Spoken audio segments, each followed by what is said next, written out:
And I was thinking about storylines for the Division Series, so let's get into a quick tape right here. Where are we going? We going bracket style? Okay, let's start with the Houston Astros. Minnesota Twins got a puncher's chance, no question. Houston Astros certainly favored. But I think Carlos Correa, him coming back into the juice box Minute Maid, he's had a down year. He has. 230, 18 homers, 65 RBIs. He's been dealing with plantar fasciitis his entire season. But he was on base 4 out of 8 plate appearances against the Toronto Blue Jays in the Wild Card Series. You know he's going to have an impact at some point. He's too good not to. He is a winner. He is a leader of men. And when the lights shine brightest, this guy shows up.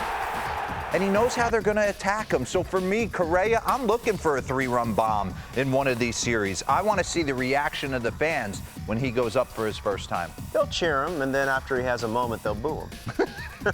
All right, let's stay in the American League. I think when you dive in on the Baltimore-Texas series, listen, the starting pitching was what we questioned the entire year for the Baltimore Orioles, but it has been a strength behind Bradish, Grayson Rodriguez, Dean Kramer. Means came back and looked nasty for them. And on face value, you would say Baltimore's bullpen is more in position than Texas.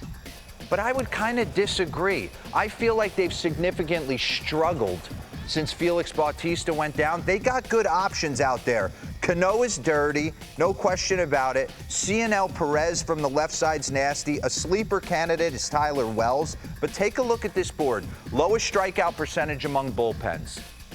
I mean, all those teams are scuffling except the Cincinnati Reds, right? And there's the Orioles. When Bautista went down, they don't punch tickets. And when you give an offense the feeling that late in the game they're going to put balls in play instead of we're watching the mountain warm up and the game's over, advantage Texas Rangers hitters for me in this series. So I know Bruce Bochy needs to protect his bullpen. I'm interested to see how Brandon Hyde deploys and who he trusts the most in a big spot out of his bullpen. That's what I'll be looking for. All right, let's flip over to the National League.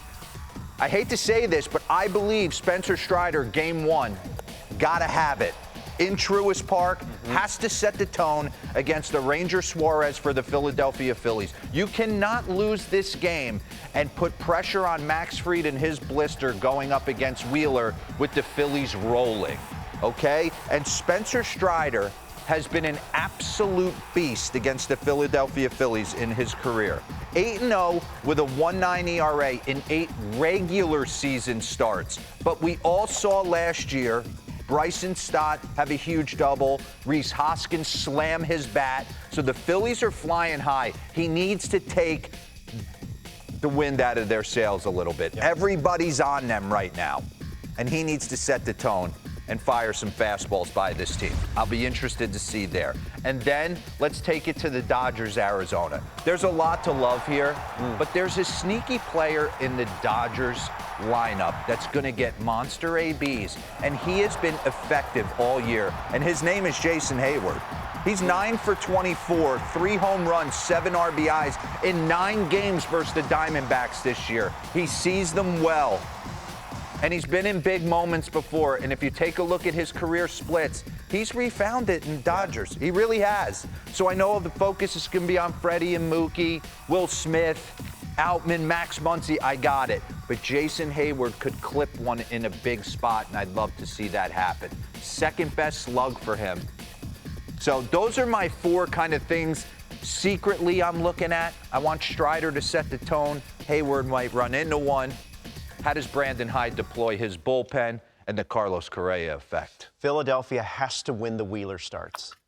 They have to win the Wheeler start, and then they try to find one more win to get. I think they're the most confident team going into the Division Series right now. Everyone's been. I didn't realize Spencer's dominance in the regular season. He's on the I didn't realize that. We know what happened last year. I just wish that this was in the LCS, Lauren, and not the DS. Oh, I know. By the way, does Jason Hayward have one more speech in him? You better believe he does. Might. He has enjoyed an awesome season.